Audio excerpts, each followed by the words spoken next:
Welcome to Stories for Wonderful Children. I'm Dan Wendelin, your host and storyteller. Years ago, I began recording the bedtime stories I told my children every night. Now, we would like to share those stories with you. I hope you enjoy my Stories for Wonderful Children.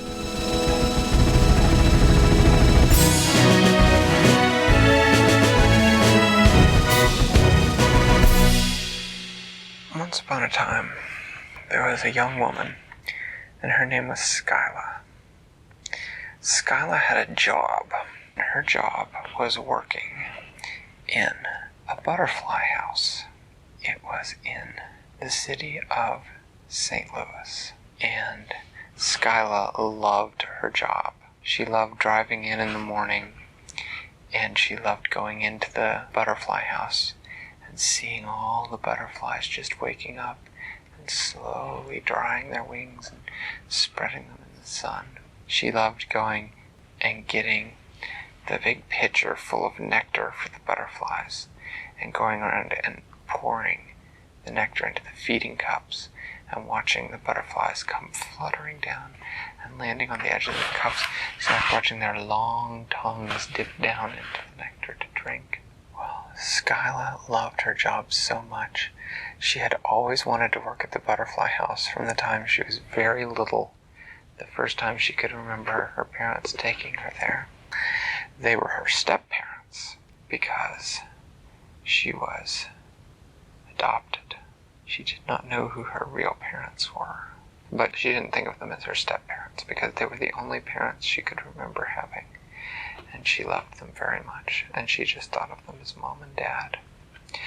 And when she grew up, after she went through all the grades with numbers up to 12th grade and graduated from high school, she went to college and she majored in biology.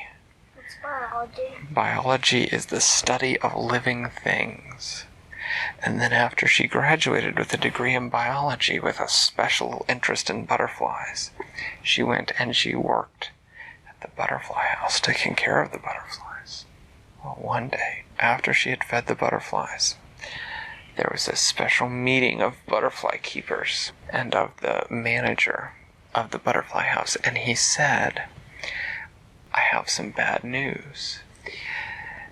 The amount of money that we get from visitors who come to see the butterflies is not enough to pay for the land that the butterfly house is built on, or for the food, or for the electricity that keeps the butterflies warm during the winter.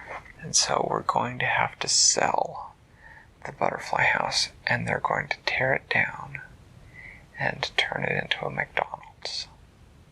And all the keepers were upset because this meant they were going to lose their jobs. But Skyla was even more upset because she couldn't think of anything else she would want to do.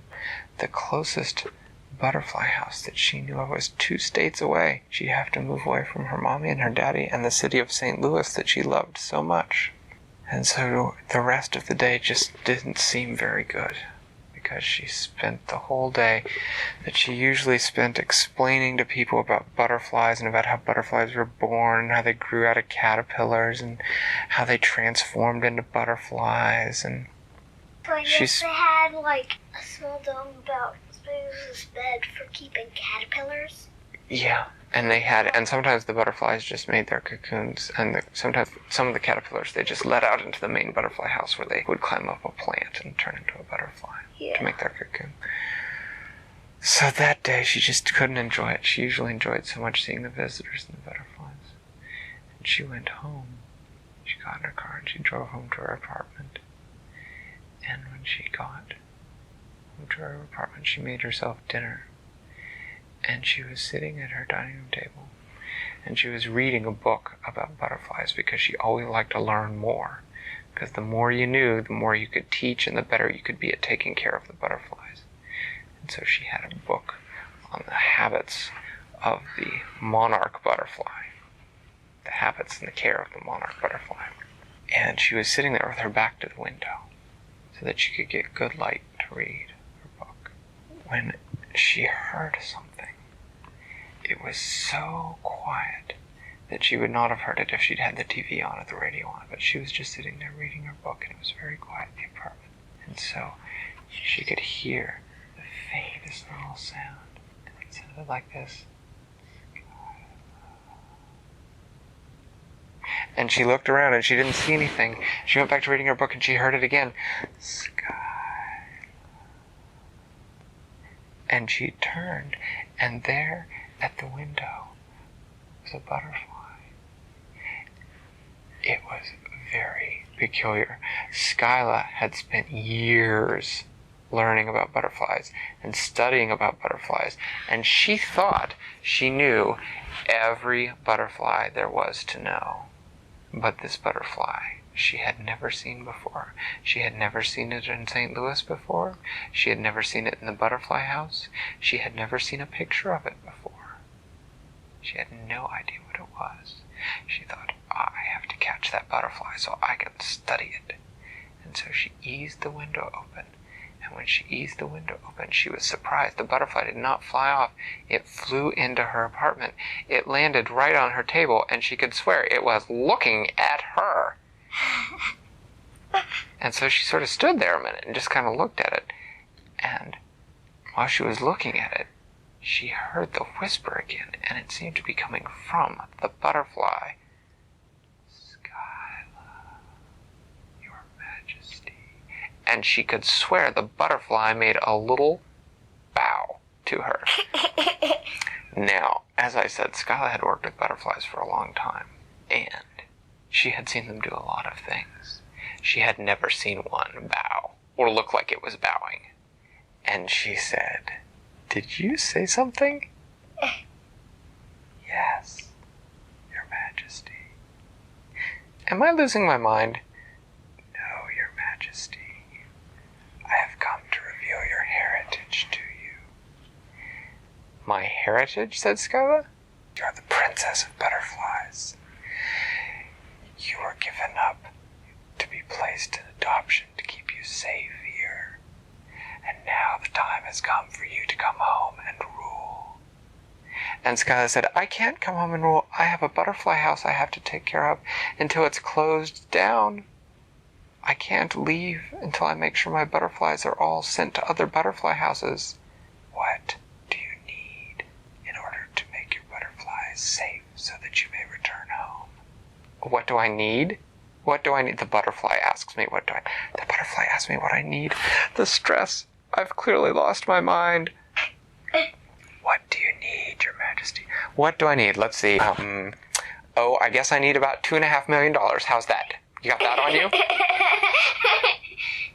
Not at the moment, but we'll take care of it. You'll take care of it.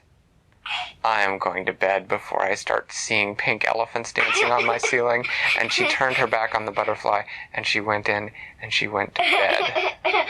I am going to bed. And she slept the whole night. And when she woke up the next morning and came out into her kitchen, there on the table was a piece of paper. And she did not remember that piece of paper being there, and she walked over, and as she got closer, she saw that it was a check. And as she got closer still, she saw that the check was made out to her. It was from the Royal Bank of the Kingdom of Lepidoptera, and it was for $2.5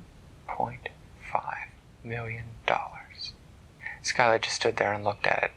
She thought, this has to be a joke, or I have clearly lost my sanity. But even though she thought this, she went and she took the check, and she took it to her bank before she went to work that day. And the bank accepted the check, and they said that it was real. And Skyla stood there with her mouth open. And then she closed her mouth. And she got in her car, and she drove to work as fast as she could, and she walked into the director's house, and she said, I'm buying the butterfly house. We're not turning it into a McDonald's. And she wrote him a check, and he said, well, you're the boss. And she had a very good day at work.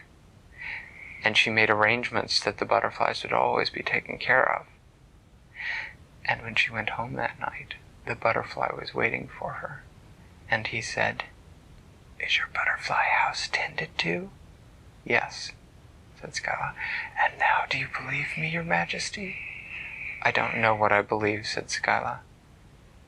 "Are you ready to come home and rule?" Skyla said. "Can I come back and visit my mother and father?" "Of course you can. You are the princess, not a prisoner." "Then I am ready," said Skyla. "Lead on." And the butterfly began to fly, and she got in her car, and she followed him. And tomorrow night I will tell you about where they went and what they discovered when they got there. Thanks for listening to Stories for Wonderful Children. I created today's story, but questions and witty commentary were supplied by my children. The music was created by Brandon Thompson. If you enjoy the show, please tell someone about it or leave a review on your podcast provider. Our website is storiesforwonderfulchildren.com, and you can also find us on most social media. I'm Dan Wendelin, reminding you to tell someone you love a story.